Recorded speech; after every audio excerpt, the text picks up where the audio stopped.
Voting કરી આયા નહીં ગયો એટલે આ બટાકા લઈને શું કરો તમે? શાક બનાવું હા શાક અને વોટિંગ કરવા નહીં આપવાનું?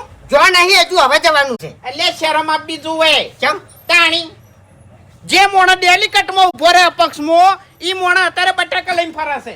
એટલે હું નહીં તાણી ખાવા તો જોવે જ ના જોવે હું એમ કહું છું જો હે વોટિંગ ઉપરથી મને એક ગીત યાદ આવ્યું કે વોટિંગ આયું છે આપણા ગોમ મોરે કે વોટ કરવાની છે ફરજ વોટિંગ આયું છે આપણા ગોમ મોરે ફરજ આવે આપણી એ ફરજ આવે વાઘુજી પણ ઈ મને એક વાત ખાઈ જાય છે પેલા ત્રણ જણા રહ્યા ને એ મારા ઉપર